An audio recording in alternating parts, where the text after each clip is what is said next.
Nathalie, coach sportif chez ProTrainer. Bienvenue pour cette séquence où nous allons aborder le squat. Alors c'est un exercice assez complet du bas du corps qui va vous permettre de renforcer les quadriceps, l'avant des cuisses, les fessiers ainsi que le carré des lombes pour garder le dos droit durant toute l'exécution. On y va?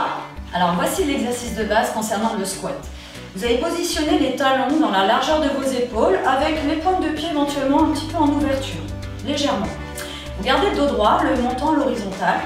Et là, vous allez chercher à fléchir hanches, genoux, pousser les fessiers vers l'arrière jusqu'à ce que les cuisses atteignent l'horizontale. Et sur le souffle, je vais remonter pour revenir à ma position de départ. Je vais me mettre de profil pour que vous voyez bien le placement au niveau du dos et des fessiers, des cuisses. Je recommence. Je vais descendre, fléchir, hanches, genoux, fessiers qui partent vraiment vers l'arrière, transfert poids du corps, limite j'allège un petit peu même mes orteils. Et là, sur le souffle, je reviens à ma posture initiale. Vous avez un niveau facilitant. Il consiste à faire un quart de squat, c'est-à-dire là, toujours la même posture de base, et vous allez fléchir à mi-chemin. Donc poussez légèrement les fessiers vers l'arrière, transfert poids du corps sur les talons et je remonte. Si vous avez un peu d'appréhension de la bascule vers l'arrière, vous pouvez aussi vous crocheter au niveau poignet de porte, par exemple, vous agrippez au poignet, on reprend la posture, et là, je peux chercher à descendre un peu plus bas, d'accord, jusqu'à ce que les cuisses atteignent le parallèle et je remonte. Niveau plus dur averti. Là, on peut utiliser la chaise, vous la placez ici sur le côté, et là, je vais vous présenter le skater squat.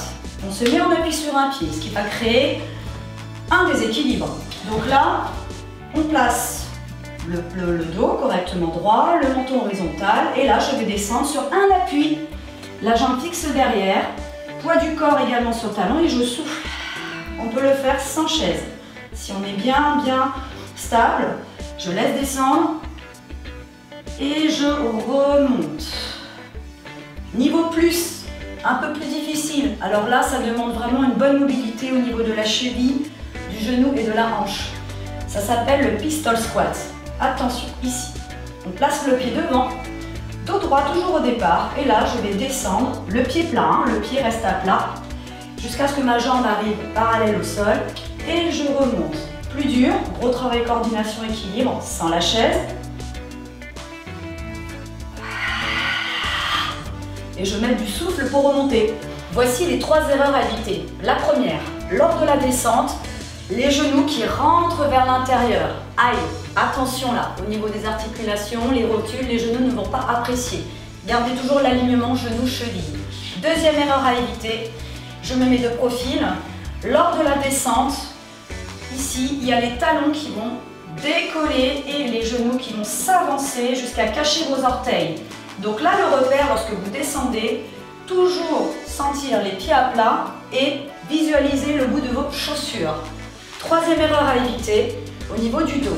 Lorsque vous descendez et que le dos commence à s'arrondir avec la tête qui rentre, aïe aïe aïe, au niveau des vertèbres, au niveau du pincement ici des lombaires, il faut absolument éviter cette cassure du dos. Je vous ai ainsi présenté le squat traditionnel de base.